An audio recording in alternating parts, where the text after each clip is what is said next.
لو أنزلنا هذا القرآن على جبل لرأيته خاشعا متصدعا من خشية الله.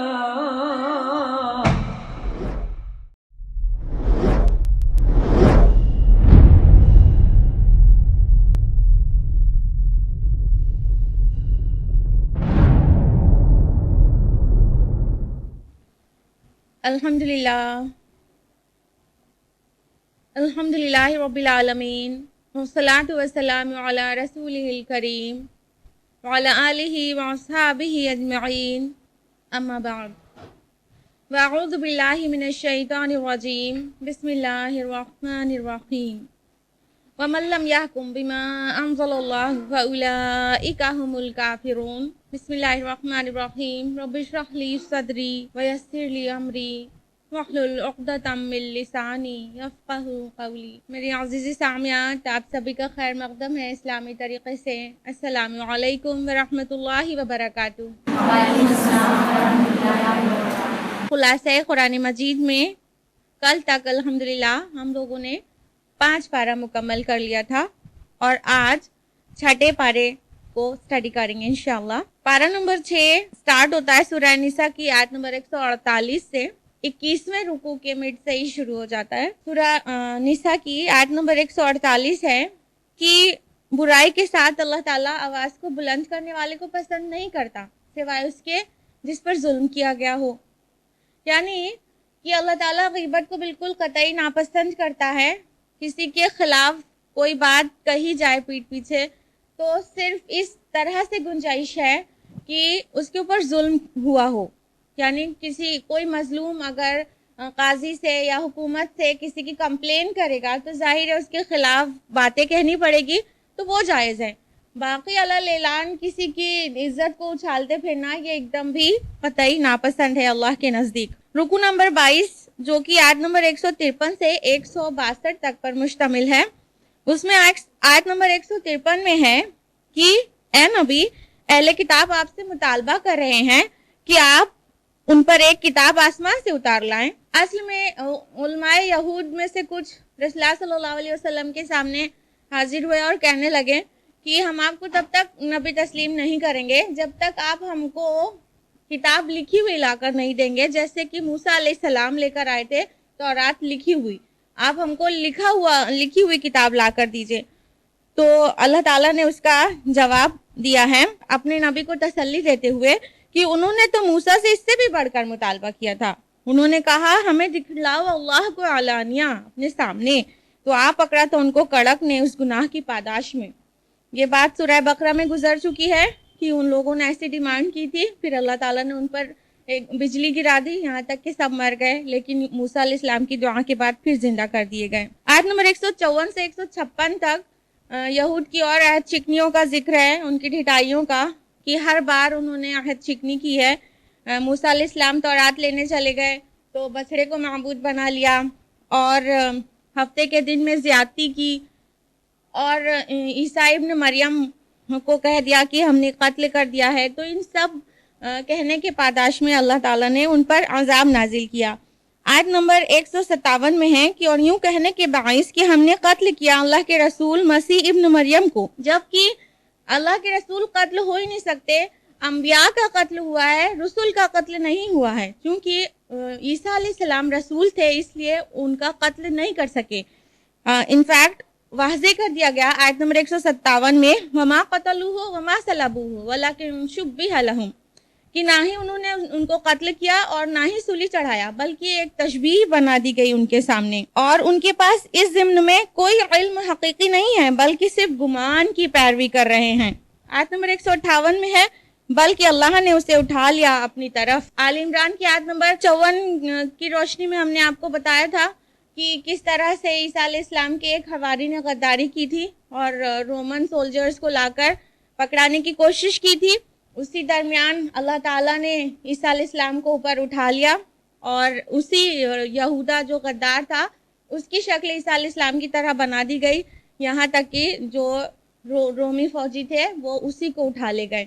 تو اس طرح اللہ تعالیٰ نے اپنے رسول کی حفاظت کی. آیت نمبر 159 میں اللہ تعالیٰ نے واضح کیا ہے کہ اور نہیں ہوگا اہل کتاب میں سے کوئی بھی مگر ایمان لا کر رہے گا اس کی موت سے قبل. یعنی عیسیٰ علیہ السلام کا جب سیکنڈ کمنگ ہوگی، جب دوبارہ آئیں گے تو سارے کے سارے اہل کتاب جو تھے وہ ان پر ایمان لے آئیں گے. کوئی بھی نہیں بچے گا جو ان کی حقیقت پہ پھر ایمان نہ لے آئے. اللہ صلی اللہ علیہ وسلم کی امتی ہو کر آئیں گے، وہ رسول کی حیثیت سے نہیں آئیں گے، لیکن جب حقائق کو واضح کریں گے تو سب لوگ ایمان لے آئیں گے ان پر. رکو نمبر 23 میں 163 سے 171 تک کی آیات ہیں، اور یہ 2 کنکلوڈنگ رکوع ہیں سورہ نساء کے. آخری 2 رکوع آپ پہنچے ہیں. آیت نمبر 163 اور 164 میں 12 انبیاء کا ذکر اللہ سبحانہ تعالیٰ نے نہایت خوبصورتی سے کرنے کے بعد اگلی آیت نمبر 165 میں نبوت کا بنیادی مقصد اور اصل فلسفہ بیان کیا ہے. آیت نمبر 165 ہے رسول مبشرین و منذرین لئلا یکون للناس علی اللہ حجۃ بعد الرسل، کہ اللہ تعالیٰ نے رسولوں کو بھیجا خوشخبری سنانے والے اور آگاہ کرنے والے، تاکہ رسولوں کے بھیجنے کے بعد اللہ پر کوئی حجت نہ رہ جائے لوگوں کو. اب یہ کیا ہے؟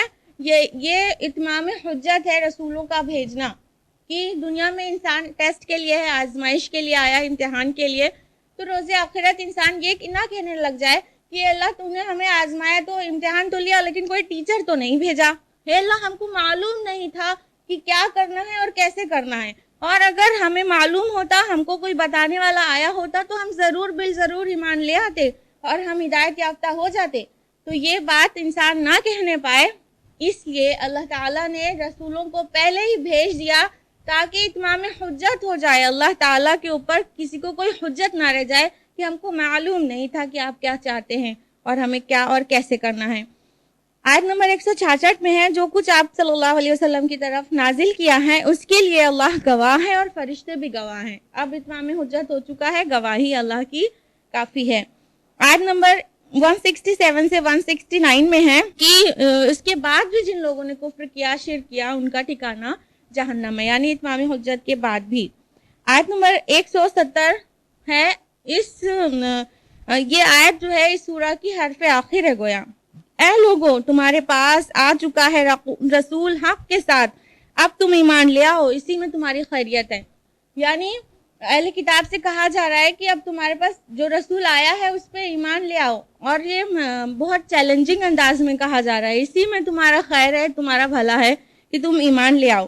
اور آیت نمبر 171 میں اہل کتاب کو خطاب کر کے اللہ تعالیٰ نے کہا یا اہل الکتاب لا تغلوا فی دینکم، کہ اے اہل کتاب دین میں زیادتی مت کرو. مسیح تو بس اللہ کے رسول تھے اور اس کا کلمہ اور اس کی روح، اور آگے فرمایا ولا تقولوا ثلاثہ، اور ٹرینٹی مت کہو، باز آ جاؤ اس سے، یہ تمہارے لیے بہتر ہے.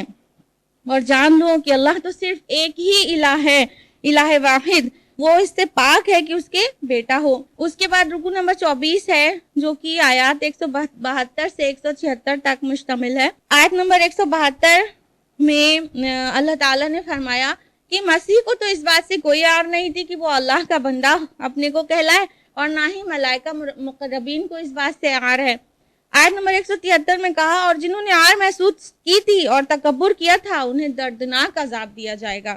آیت نمبر 174 میں فرمایا، بہت اہم آیت ہے، یا ایھا الناس قد جاءکم برہان من ربکم وانزلنا الیکم نورا مبینا، اے لوگو تمہارے رب کی طرف سے برہان دلیل آ چکی ہے اور ہم نے تم پر واضح کتاب نازل کر دی ہے. اور یہ برہان اور نور اور کتاب جو کہا گیا ہے نورا مبینہ، روشن نور، وہ قرآن مجید کو کہا گیا ہے. آیت نمبر 175 میں ہے پس جو لوگ اپنے رب پر ایمان لائیں گے اور اس کے ساتھ چمٹ جائیں گے تو اللہ انہیں داخل کرے گا اپنی رحمت میں اور فضل میں، اور انہیں ہدایت دے گا صراط مستقیم کی. آیت نمبر 176 میں جو کہ آخری آیت ہے، کلالہ کے بارے میں وضاحت ہے. آیت نمبر 12 میں اسی سورہ نساء کی قانون وراثت کے ضمن میں ایک لفظ آیا تھا کلالہ. کلالہ مطلب وہ مرد یا عورت جس کے نہ ہی والدین ہو اور نہ ہی اولاد، تو اس کے بارے میں وراثت کا حکم تھا لیکن لوگوں کو واضح نہیں ہوا تھا. تو آیت 176 میں اس کی مزید وضاحت آئی ہے. اس کے ساتھ ہی سورہ نساء مکمل ہوتی ہے.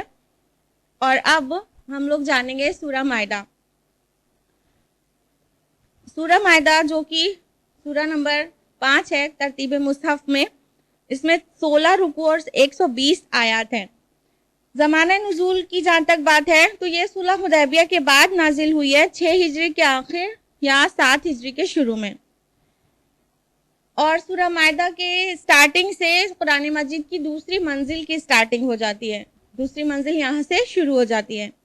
اور مائدہ کا جوڑا ہے نساء، یعنی اس سے پہلے جو سورہ ہم لوگوں نے جانا، یہ دونوں سورہ نساء اور سورہ مائدہ آپس میں جوڑے کی شکل میں ہیں، مضامین کی سملیرٹی کی بنیاد پر. باقی جو 4 مدنی صورتیں ہیں یعنی بقرہ، آل عمران، نساء اور مائدہ، یہ 2 بنیادی موضوعات پر بحث کرتی ہیں. ایک تو اہل کتاب پر اتمام حجت اور دوسرا احکام شریعت اسلامی.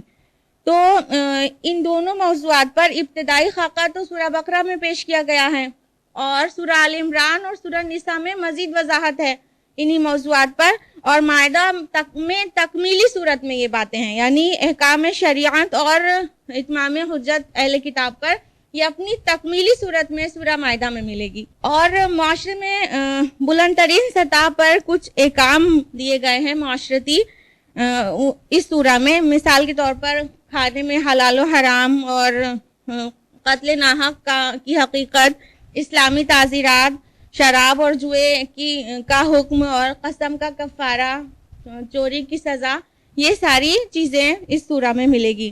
اس کے علاوہ اہل کتاب سے خطاب کی جو ابتدا ہے وہ سورہ بقرہ میں ہوئی تھی، اور یہاں پر آ کر فیصلہ کن مرحلے میں وہ بات آ جائے گی اہل کتاب کے لیے. سورہ نساء کا آغاز یا ایھا الناس سے ہے اور سورہ مائدہ کا آغاز یا ایھا الذین آمنوا سے ہے، یعنی کہ دونوں میں نسبت زوجیت ہے. اب باقاعدہ شروع کرتے ہیں سورہ مائدہ. اس کا پہلا رکوع آیت نمبر 1 سے 5 پر مشتمل ہے، اور یہاں اس رکوع میں حلال و حرام کی تفصیلات ہیں، خصوصاً کھانے کے بارے میں. آیت نمبر 1 ہے یا ایھا الذین آمنوا اوفوا بالعقود، اے ایمان والو اپنے عہد و پیمان کو پورا کرو. عقود عقد کی جمع ہے، عقد مینس ہوتا ہے گرہ، اور عقود ان سبھی معاہدے کو کہتے ہیں جو طے پائے ہوں، یعنی سارے ایگریمنٹ، سارے کانٹریکٹس. تو اگر ہم غور کریں تو پورے کی پوری ہماری سماجی اور معاشرتی جو زندگی ہے وہ معاہدے پر ہی تو ہے. شادی کیا ہے؟ ایک کانٹریکٹ ہے، ایک سوشل کانٹریکٹ ہے کہ شوہر بیوی کو نان نفقہ دے گا اور بیوی اس کے مال کی حفاظت کرے گی، اولاد کی پرورش کرے گی. یہ ایک کانٹریکٹ ہی تو ہے. والدین اور اولاد کے بیچ بھی ایک ہڈن کانٹریکٹ ہے جو زبان سے کبھی نہیں کہا گیا اور پیپر پہ کبھی سائن نہیں کیا گیا، لیکن ایک کانٹریکٹ تو ہے کہ والدین اپنی اولاد کے لیے اپنی جوانی کھپائیں گے اور اولاد ان کے بڑھاپے کی لاٹھی بنے گی. اسی طرح امپلائر اور امپلائی کا رشتہ ہے کہ آپس میں کانٹریکٹ ہے. تو یہ پوری جو ہماری معاشرتی زندگی ہے نا، یہ پوری ایک کانٹریکٹ کی بیسس پہ ہی ہے. تو جو انسان کے اندر اپنے معاہدے کو پورا کرنے کی عادت نہیں ہوگی تو سماجی زندگی ہماری بالکل خراب ہو جائے گی، اس سے بہت بڑا فساد واقع ہو جائے گا پورے سماج میں. آیت نمبر 1 میں ہی آگے ہے کہ تمہارے لیے حلال کر دیے گئے مویشی قسم کے جانور سوائے ان کے جو تمہیں پڑھ کر سنا دیے جائیں گے. لیکن فرمایا کہ حالت احرام میں شکار کو حلال مت جانو، یعنی جو شکار حلال بھی ہے لیکن حالت احرام میں ان کی ممانعت آ گئی. آیت نمبر 2 میں ہے کہ اہل ایمان مت بے حرمتی کرو اللہ کے شعائر کی اور نہ حرمت والے مہینے کی. اور آیت نمبر 3 میں آ گیا حرمت علیکم المیتۃ والدم ولحم الخنزیر وما اہل لغیر اللہ بہ، آپ پر حرام کیا گیا مردار، خون، سور کا گوشت اور وہ کھانا جس پر اللہ کے علاوہ کسی اور کا نام پکارا گیا ہو. تو جو چیزیں حرام ہیں کھانے میں وہ یہ ہیں، اللہ نے اس کو واضح کر دیا، اور پھر اس کی مزید تفصیلات ہیں، ایکسیپشن بھی ہے اور کیسی کیسی سچویشن میں ہے وہ ہے. اور اسی آیت میں ہے الیوم اکملت لکم دینکم واتممت علیکم نعمتی ورضیت لکم الاسلام دینا، آج ہم نے تمہارے دین کو مکمل کر دیا اور تم پر اپنی نعمت تمام کر دی اور تمہارے لیے اسلام کے دین ہونے پر رضامند ہو گیا. یہ بہت عظیم آیت ہے، اور بہت ساری روایات سے پتہ چلتا ہے کہ یہ جو آیت ہے یہ 10 ہجری میں حجۃ الوداع کے موقع پر جب آپ صلی اللہ علیہ وسلم عرفات میں تھے تو نازل ہوئی تھی. یہاں تک کہ یہود نے اس آیت کو دیکھ کر کہا کہ آپ کی کتاب میں جو یہ الیوم اکملت آیت ہے، اگر یہ ہمارے کتاب میں ہوتی تو جس دن وہ نازل ہوئی ہوتی ہے ہم اس کو عید کا دن مناتے ہیں۔ آیت نمبر 5 میں تفصیلات ہے کہ اہل کتاب کا کھانا تمہارے لیے حلال ہے، لیکن شرط ہے کہ وہ حلال جانور ہونا چاہیے اور وہ اللہ کے نام پر ذبح کیا گیا ہو۔ اور آیت نمبر 5 میں ہی ہے کہ تمہارے لیے یہ بھی حلال ہے کہ اہل کتاب کی خاندانی عورتوں سے تم نکاح کر سکتے ہو۔ تو اہل کتاب کی عورتوں سے یعنی یہود اور نصارہ کی خواتین کو مسلمان اپنے گھر لا سکتے ہیں نکاح کر کے، لیکن اس کا الٹا جائز نہیں ہے کہ اپنی مسلمان بیٹی کو اہل کتاب مرد سے نکاح نہیں کر سکتے ہیں۔ کئی کنڈیشنز ہیں اسکالرز دیتے ہیں، بہرحال جو علت موجود ہے قرآن مجید میں تو قیامت تک رہے گی۔ رکو نمبر 2 جو کہ آیات 6 سے 11 تک پر مشتمل ہے، اس میں آیت نمبر 6 میں وضو کے فرائض آ گئے۔ کیا اہل ایمان جب تم نماز کے لیے کھڑے ہوا کرو تو دھو لیا کرو اپنے چہرے کو، اپنے دونوں ہاتھوں کو کہنیوں تک، اور اپنے سروں کا مسح کر لیا کرو، اور دھو لیا کرو اپنے پیروں کو ٹخنوں تک۔ تو یہ 4 چیزیں وضو میں فرض ہیں۔ باقی جو ہمارا طریقہ وضو ہے وہ سنت اور فرض ملا کر وہ شکل آتی ہے۔ اور آگے فرمایا کہ اگر تم حالت جنابت میں ہو تو زیادہ پاکی حاصل کرو، مطلب کہ غسل کرو پھر۔ اور اسی آیت میں ہے کہ اگر بیماری میں ہو یا سفر میں ہو یا پانی کی عدم موجودگی ہو تو ایسی صورتحال میں تم تیمم کر سکتے ہو، یعنی پاک مٹی کا قصد کرو۔ اور آگے فرمایا کہ اگر اللہ یہ نہیں چاہتا کہ تم پر کوئی تنگی کرے بلکہ وہ چاہتا ہے کہ تمہیں پاک کرے، یعنی یہ جو احکام ہے یہ تمہارے اوپر کسی طرح کی مصیبت ڈالنے کے لیے نہیں ہے بلکہ تمہاری پاکی کے لیے، تمہاری صفائی کے لیے ہیں۔ آیت نمبر 7 میں اہل ایمان کو سمعنا وعدانا کا وعدہ یاد دلایا گیا ہے، جو کہ بقرہ کی آیت نمبر 285 میں مینشنڈ ہے۔ اس کے بعد آیت نمبر 8 میں ہے کہ اے لوگوں جو ایمان لائے ہو، اللہ کی خاطر راستے پر قائم رہنے والے اور اللہ کی خاطر انصاف کی گواہی دینے والے بن جاؤ۔ اگر آپ لوگوں کو یاد ہو ابھی کل ہی سورہ نساء کی آیت نمبر 135 آئی تھی کہ انصاف کو قائم کرو، بس ذرا سا لفظ کی ترتیب کو بدل کر یہاں پر پھر وہی آیت آئی ہے کہ کونوا قوامین بالقسط، کہ انصاف کو قائم کرنے والے بن جاؤ، تو پھر سے یہ تاکید آ گئی ہے۔ اور یہاں پر تو یہ بھی کہہ دیا گیا کہ کسی قوم کی دشمنی تم کو خلاف عدل پر آمادہ نہ کر دے، یعنی دشمنی میں بھی تم عدل سے نہیں ہٹ جانا۔ اور آیت نمبر 11 میں اے اہل ایمان ذرا یاد کرو اللہ کے اس انعام کو جو اس نے تم پر کیا، جب ارادہ کیا تھا ایک قوم نے تم پر ہاتھ ڈالنے کا تو اللہ نے ان کے ہاتھوں کو روک دیا تم سے۔ اور یہ ذکر ہو رہا ہے غزوہ احزاب کے بعد کا۔ غزوہ احزاب کے بعد پھر سے مشرکین مکہ مسلمانوں کے اوپر کوئی نہ کوئی پلاننگ ان کے خلاف کر رہے تھے، تو اللہ تعالیٰ نے ان کے دلوں میں رعب ڈال دیا، یہاں تک کہ غزوہ احزاب کے بعد پھر کوئی سی بھی جنگ نہیں ہوئی مشرکین مکہ سے۔ رکو نمبر 3 میں 12 سے لے کے 19 تک کی آیات ہیں، اور اس میں بنی اسرائیل کی تاریخ کے چند اہم واقعات بیان ہوئے ہیں۔ آیت نمبر 12 ہے اللہ نے بنی اسرائیل سے بھی میثاق لیا تھا کہ اگر تم نماز قائم رکھا کرو اور زکوٰۃ ادا کرتے رہو اور میرے رسولوں پر ایمان لاتے رہیں اور ان کی مدد کرتے رہیں اور اللہ کو قرض حسنہ دیتے رہیں تو لازماً میں دور کر دوں گا تم سے تمہاری برائیاں اور لازماً داخل کروں گا ان باغات میں جن کے نیچے ندیاں بہتی ہیں۔ تو اللہ تعالیٰ نے بنی اسرائیل سے یہ میثاق، یہ عہد لیا تھا، لیکن کیا ہوا، انہوں نے عہد کو توڑ دیا، ان چیزوں پر عمل پیرا نہیں رہے، یہاں تک کہ آیت نمبر 13 میں فرمایا بس ان کے عہد توڑنے کے باعث ہم نے ان پر لعنت فرمائی اور ان کے دلوں کو سخت کر دیا۔ سورہ بقرہ کی آیت نمبر 74 میں بھی ہم لوگوں نے جانا تھا کہ ان کے دل سخت ہو گئے، پتھر یا اس سے بھی زیادہ سخت۔ تو اللہ تعالیٰ اس چیز سے بچائے کہ ہمارے اور آپ کے دل سخت ہو جائیں۔ آیت نمبر 15 ہے اے اہل کتاب آ گیا ہے تمہارے پاس ہمارا رسول جو ظاہر کر رہا ہے تم پر وہ بہت سی باتیں جس کو تم چھپا رہے تھے کتاب میں، اور بہت سی باتوں سے درگزر بھی کرتا ہے۔ آ چکا ہے اللہ کی طرف سے ایک نور بھی اور ایک روشن کتاب بھی۔ یہ بھی دیکھیے جیسے تکمیلی آرڈر ہو، بہت اتمام حجت کے انداز میں یہ کہا جا رہا ہے کہ اب نور اور کتاب مبین تمہارے پاس آ چکی ہے، تم پر حجت تمام ہو گئی ہے، اب تم ایمان لے آؤ۔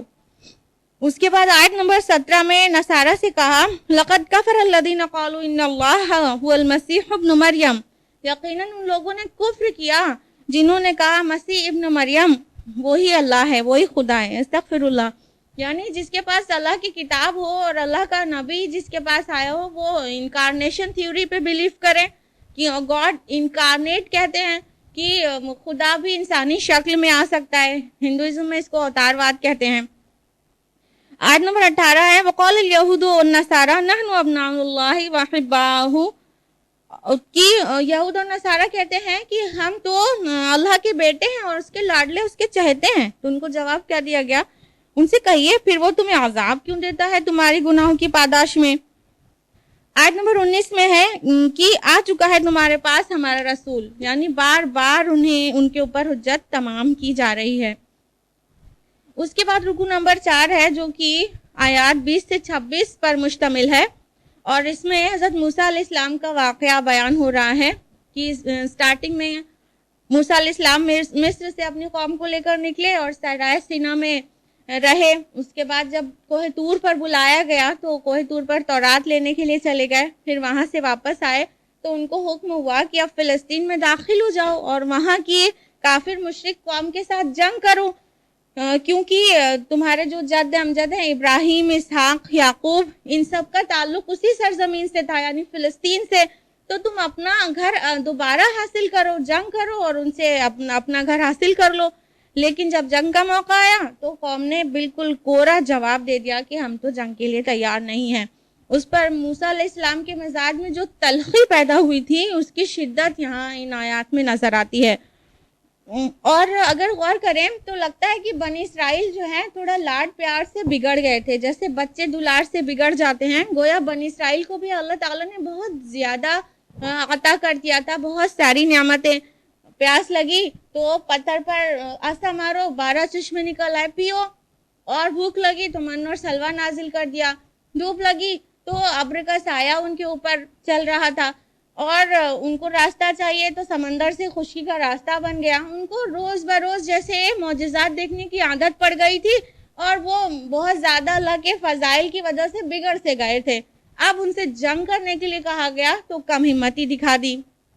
اس کے بالکل برعکس جو اصحاب محمد صلی اللہ علیہ وسلم ہے، انہوں نے شروع سے ہی بھوک جھیلا ہے، فاقے جھیلے ہیں، محنت، مشقت، ایثار و قربانی جھیلا ہے، بہت ستائے گئے ہیں، بہت ٹارچر اور پرسیکیوشن سہا ہے، جس کی وجہ سے وہ بہت پختہ ہو چکے تھے اور ان کے اندر بہادری اور بلند ہمتی دکھائی پڑتی ہے، بالکل موسیٰ علیہ السلام کی قوم سے بالکل الٹا. تو اس طرح بنی اسرائیل کا یہ رویہ تھا. آیت نمبر 21 میں ہے موسیٰ علیہ السلام نے بنی اسرائیل کو اللہ تعالیٰ کے انعامات یاد دلانے کے بعد ان سے کہا اے میری قوم کے لوگوں، اب داخل ہو جاؤ اس ارض مقدس میں جو اللہ نے تمہارے لیے لکھ دی ہے. اور یہ ارض مقدس کا مطلب آف کورس فلسطین.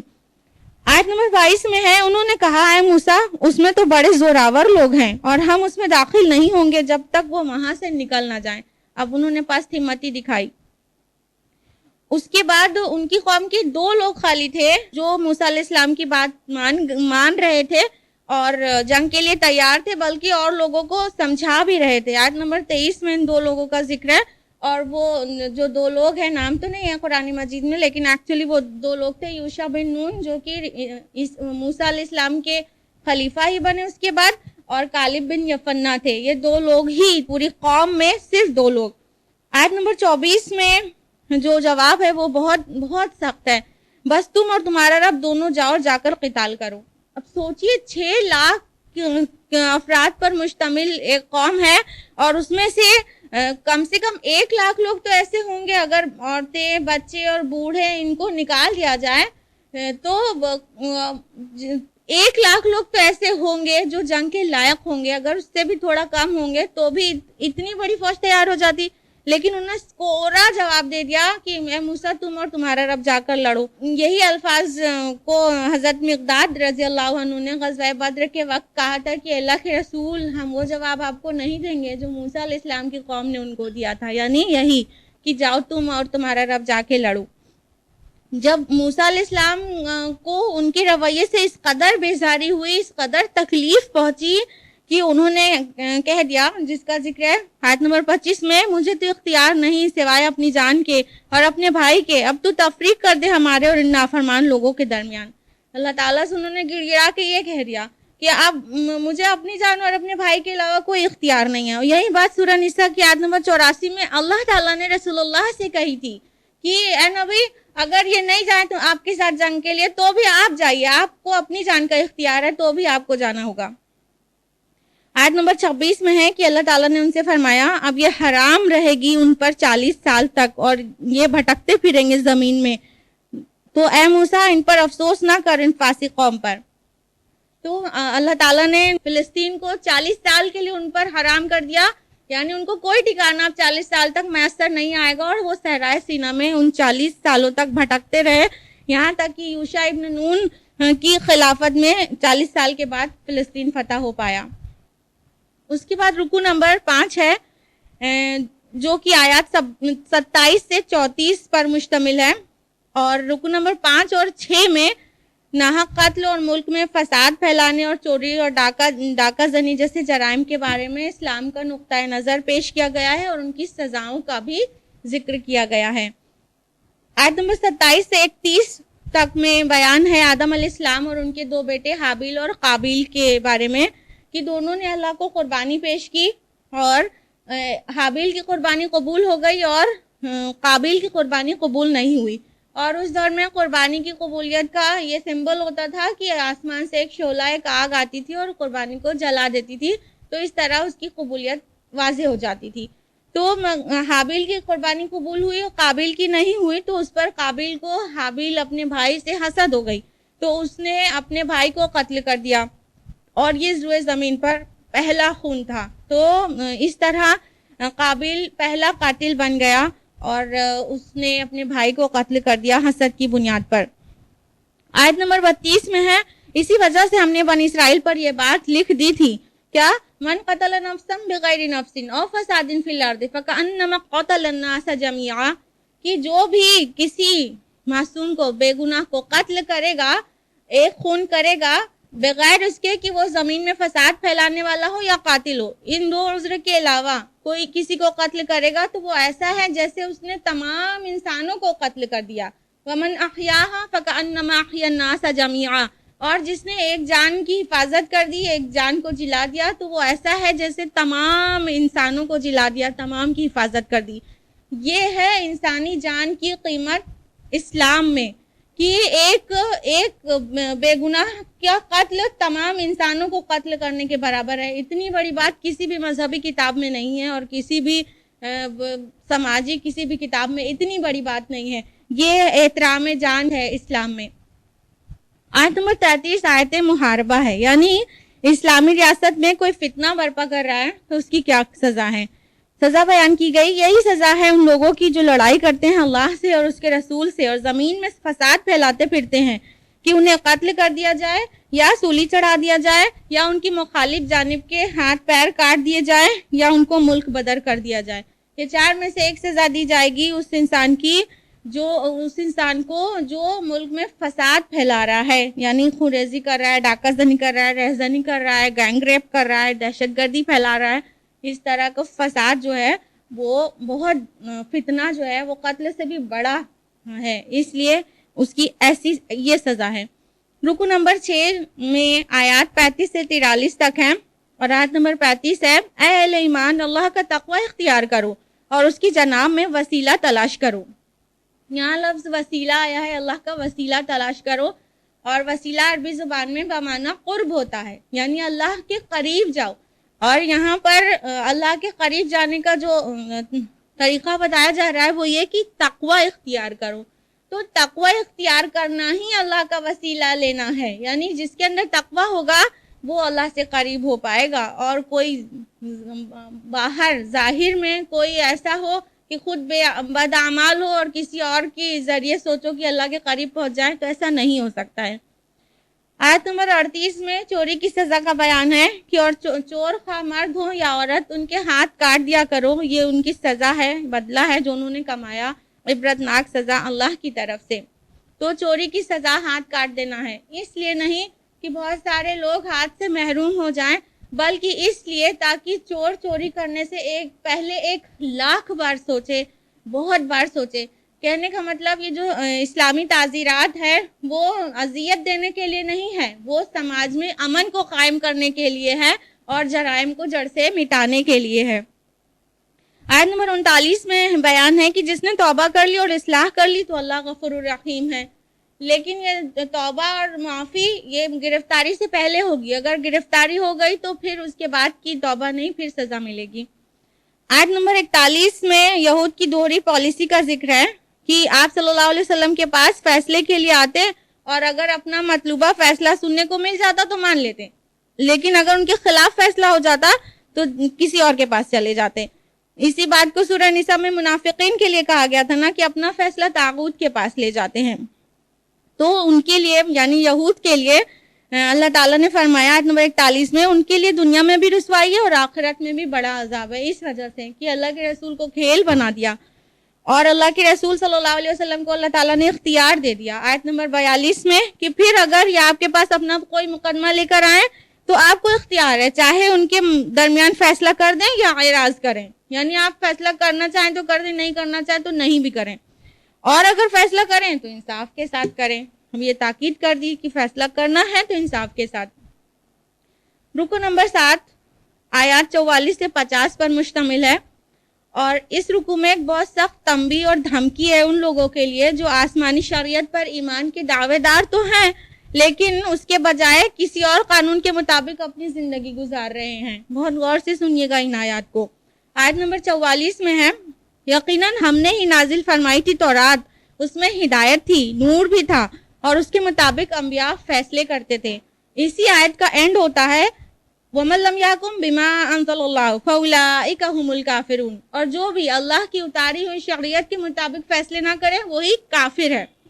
آیت نمبر 45 میں ہے ہم نے لکھ دیا تھا اس میں یعنی تورات میں ان پر کیا، جان کے بدلے جان، آنکھ کے بدلے آنکھ، ناک کے بدلے ناک، کان کے بدلے کان، دانت کے بدلے دانت، اور زخموں کا بدلہ ہوگا اس کے برابر۔ اسی آیت کے اینڈ میں ہے وَمَن لَّمْ يَحْكُم بِمَا أَنزَلَ اللَّهُ فَأُولَٰئِكَ هُمُ الظَّالِمُونَ، جو بھی اللہ کی اتارے ہوئے کام کے مطابق فیصلے نہ کرے وہی ظالم ہے۔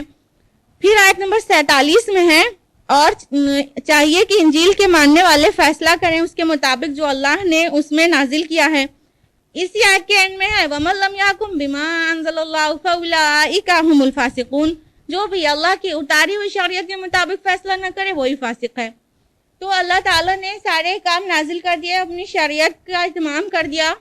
اب جو بھی شریعت الہی کے مطابق فیصلے نہیں کرے گا تو وہ 3 طرح کا جرم کر رہا ہے، وہ ٹرپل کرمنل ہے، تین جرم اس سے سرزد ہو رہا ہے، ایک کفر، دوسرا ظلم اور تیسرا فسق، کیونکہ یہ فعل اللہ کے حکم کے خلاف فیصلے کرنا، یہ فعل جو ہے حکم خداوندی کا انکار ہے، مطلب ہم اللہ کے حکم کا انکار کر رہے ہیں، ہم اس سے بیٹر کسی چیز کو سمجھ رہے ہیں، یہی چیز کفر ہے تو وہ کافر ہے۔ اور اللہ کے حکم کے خلاف فیصلہ کرنا یہ عدل کے خلاف ہو گیا، کیونکہ عدل والا جو فیصلہ تھا وہ اللہ نے پہلے ہی کر دیا تھا، تو یہ ظلم ہو گیا۔ نمبر 3 کی بندہ ہونے کے باوجود بندگی اور اطاعت سے باہر ہو گیا، اللہ کی حد سے باہر قدم نکال دیا، بندگی کی لائن ہے اس سے باہر چلا گیا تو یہ فسق ہو گیا۔ تو وہ انسان جو اللہ تعالیٰ کے احکام کے مطابق فیصلے نہیں کرتا اپنی زندگی اور دوسرے کی زندگی میں، وہ سمجھ لیجئے کفر بھی کر رہا ہے، ظلم بھی کر رہا ہے، فسق بھی کر رہا ہے۔ آیت نمبر 48 اور 49 میں ہے کہ رسول اللہ صلی اللہ علیہ وسلم کو اللہ تعالیٰ حکم دے رہا ہے کہ اے نبی اب ان کے مابین قرآن مجید کے مطابق فیصلے کیجئے۔ آیت نمبر 50 میں ہے اللہ کے فیصلے سے بہتر کس کا حکم یعنی کس کا فیصلہ ہو سکتا ہے ان لوگوں کے لیے جو یقین رکھنے والے ہیں۔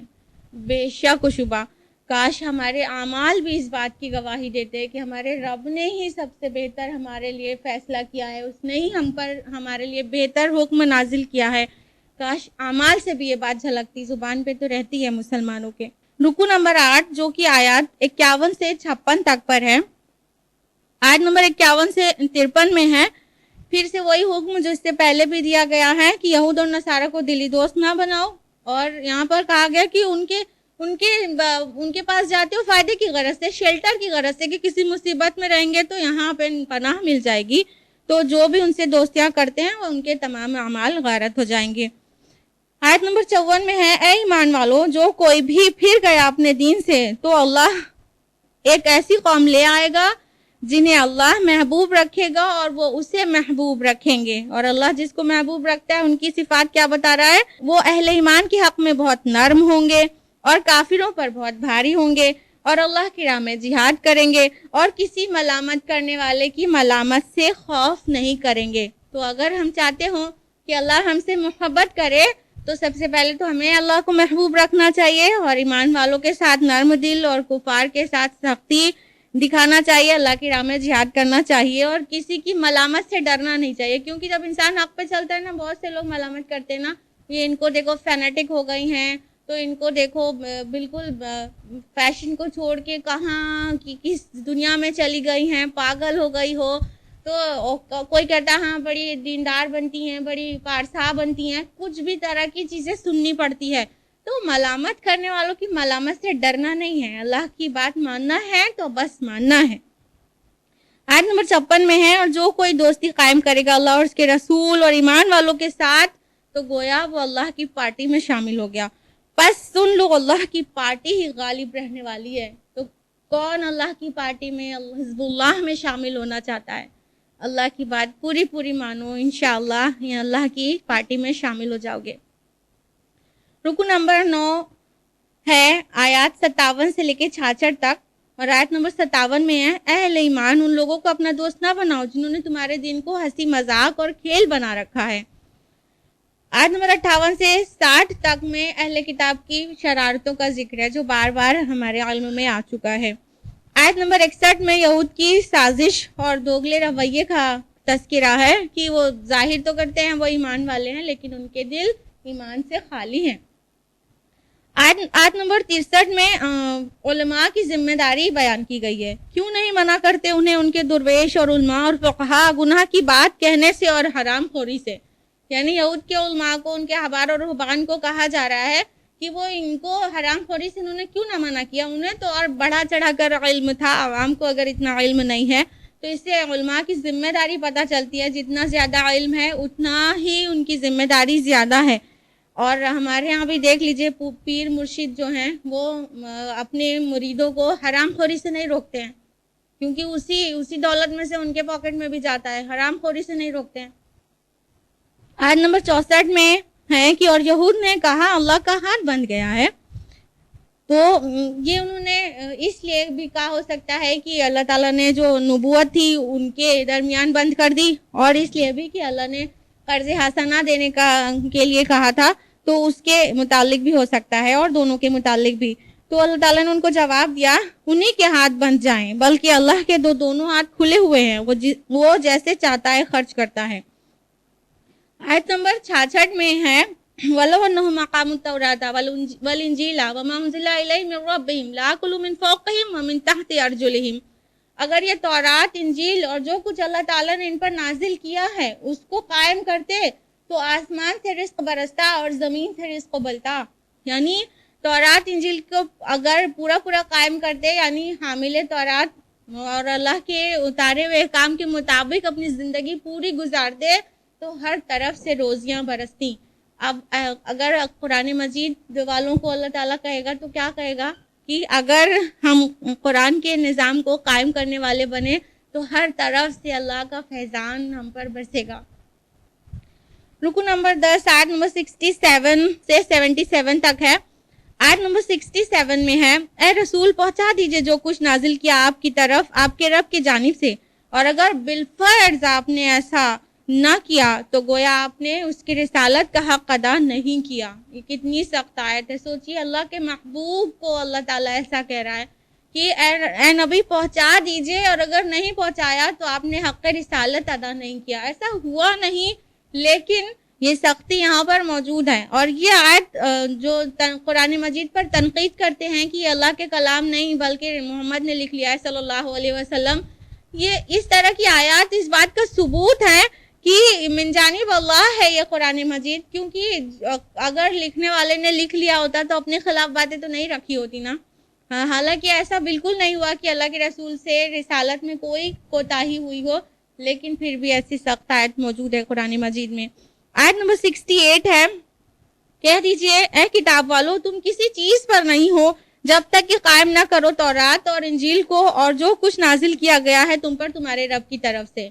اب قرآن کو فٹ کر کے اپنے لیے سمجھیے کہ اے لوگو تم کسی بھی اصلیت پہ نہیں ہو، کسی چیز پہ نہیں ہو جب تک تم نہ قائم کرو قرآن کو. تو یہود اور نصارہ سے کہا گیا تھا تورات اور انجیل کو قائم کیے بغیر تمہارا کوئی ویلیو نہیں ہے، تمہاری تھاٹ کہاں تک پہنچ سکتی ہے. تو آج ہمارے لیے قرآن کے بارے میں بھی یہی حکم لگتا ہے کہ جب تک ہم قرآن پر عمل نہ کریں، قرآن کو قائم نہ کریں، پورا اپنی زندگی میں قرآن کو نہ اتار لیں، تب تک کسی بھی حقیقت پہ نہیں ہے، ہماری کوئی بنیاد ہی نہیں ہے. آیت نمبر 70 میں ہے کہ اور جب ان کے یعنی بنی اسرائیل کے پاس کوئی رسول لے کر آیا وہ چیز جو ان کی خواہشات نفس کے خلاف تھی تو ایک گروہ نے اسے جھٹلایا اور ایک گروہ کو وہ قتل کرتے رہے. اور یہی کام آج مسلمان بھی کر رہے ہیں کہ اپنے نفس کے خلاف جو اللہ کے احکام ہیں قرآن مجید میں اس کو جھٹلا دیتے ہیں، اور یہاں تک کہ مجددین دین کا قتل بھی کیا جاتا ہے. وہ انبیاء کو قتل کرتے تھے، ان کے درمیان انبیاء آتے تھے، اور ہمارے درمیان انبیاء تو اب آ نہیں سکتے لیکن مجددین دو ہیں، تو جو بھی مجددین رہے ہیں ان میں سے کئیوں کا قتل ہوا ہے. آیت نمبر 72 میں ہے لَقَدْ كَفَرَ الَّذِينَ قَالُوا إِنَّ اللَّهَ هُوَ الْمَسِيحُ ابْنُ مَرْيَمَ، یقیناً ان لوگوں نے کفر کیا جنہوں نے کہا مسیح ابن مریم خدا ہے. اور یہی آیت نمبر 17 میں بھی تھا وقال المسیح، اور مسیح علیہ السلام نے کہا یا بنی اسرائیل، اے بنی اسرائیل اعبدوا اللہ ربی و ربکم، عبادت کرو اللہ کی جو میرا رب اور تمہارا رب بھی ہے. انہ من یشرک باللہ، جو بھی اللہ کے ساتھ شرک کرے گا فقد حرم اللہ علیہ الجنہ، تو اس پر جنت حرام کر دی گئی ہے، ومأواہ النار، اس کا ٹھکانہ آگ ہے، وما للظالمین من انصار، اور ظالموں کا کوئی مددگار نہیں. عیسیٰ علیہ السلام نے کبھی نہیں کہا تھا میری عبادت کرنا، انہوں نے اللہ کی عبادت کے لیے کہا تھا. آیت نمبر 73 میں ہے لَقَدْ كَفَرَ الَّذِينَ قَالُوا إِنَّ اللَّهَ ثَالِثُ ثَلَاثَةٍ، یقیناً کفر کیا ان لوگوں نے جنہوں نے کہا خدا تین میں کا تیسرا ہے. وَمَا مِنْ إِلَٰهٍ إِلَّا إِلَٰهٌ وَاحِدٌ، اور کوئی الہ نہیں ہے، کوئی معبود نہیں ہے سوائے ایک اکیلے معبود کے. ان کی ٹرینٹی جو ثلاثہ تھی، ٹرینٹی وہ پہلے دوسری تھی اب دوسری ہے. پہلے وہ حضرت مریم اور اللہ تعالیٰ اور مسیح علیہ السلام ان تین سے ٹرینٹی بنائے ہوئے تھے. اب حضرت مریم کو نکال کے ہولی گھوسٹ یعنی جبریل علیہ السلام کو داخل کر لیا. تو ٹرینٹی پہلی بات تو اس کی کوئی بنیاد نہیں ہے، تو پھر اس میں استقامت بھی نہیں ہے. آیت نمبر 75 ہے مسیح ابن مریم کچھ نہیں سوائے اس کے کہ وہ اللہ کے رسول تھے. ان کے پہلے بھی بہت سے رسول گزر چکے. ان کی والدہ صدیقہ تھیں، دونوں کھانا کھاتے تھے. دیکھو ہم کس طرح ان کے لیے اپنی آیات واضح کر رہے ہیں، پھر دیکھو وہ کہاں سے الٹا دیے جاتے ہیں کہ کس طرح سے اللہ تعالیٰ نے ان پر اتمام حجت کر دیا. آیت نمبر 77 ہے قُلْ يَا أَهْلَ الْكِتَابِ لَا تَغْلُوا فِي دِينِكُمْ غَيْرَ الْحَقِّ، اے اہل کتاب ناحق اپنے دین میں غلو مت کرو. دین میں غلو نہیں کرنا چاہیے، کوئی بات بڑھا کے پیش نہیں کر دینا چاہیے. مسیح علیہ السلام کے فالوورز نے عیسیٰ علیہ السلام کی محبت میں غلو کیا اور ضالین ہو گئے. آج امت محمد صلی اللہ علیہ وسلم میں سے بھی کئی لوگ رسول کی محبت میں غلو کرتے ہیں اور ان کو خدائی تک پہنچا دیتے ہیں، وہ بھی گمراہ ہیں. رکو نمبر 11 جو کہ آیت 78 سے 86 تک ہے. آیت نمبر 78 ہے لعنت کی گئی ان لوگوں پر جنہوں نے کفر کیا بنی اسرائیل میں سے داؤد کی زبان سے اور عیسیٰ ابن مریم کی زبان سے. تو داؤد علیہ السلام کے سٹیٹمنٹس دیکھنا ہے تو اولڈ ٹیسٹمنٹ میں دیکھ لیجئے کہ کیا کیا کہا گیا ہے، اور نیو ٹیسٹمنٹ میں دیکھ لیجئے عیسیٰ علیہ السلام نے بھی یہود کے بارے میں کیا نہیں کہا. آیت نمبر 79 میں ہے یہ لوگ ایک دوسرے کو نہیں روکتے تھے ان منکرات سے جو وہ کرتے تھے، یعنی ایک دوسرے کو حق کی طرف بلانا اور برائی سے روکنا فرض ہے. آیت نمبر 80 اور 81 میں ہے کہ ان کے متعلق جو اللہ تعالیٰ کی ناراضگی اور اس کا جو عذاب ہے اس کا تذکرہ ہے. اور اس کے ساتھ ہی پارہ نمبر 6 مکمل ہوتا ہے. الحمدللہ ثم الحمدللہ. اس کے آگے کا کل سے انشاءاللہ کنٹینیو ہوگا. اللہ تعالیٰ ہم سبھی کو قرآن مجید کا فہم نصیب کرے اور ہم سبھی کو قرآن مجید کے ذریعے صراط مستقیم پر چلا دے. آمین. وآخر دعوانا الحمدللہ رب العالمین. والسلام علیکم ورحمۃ اللہ وبرکاتہ.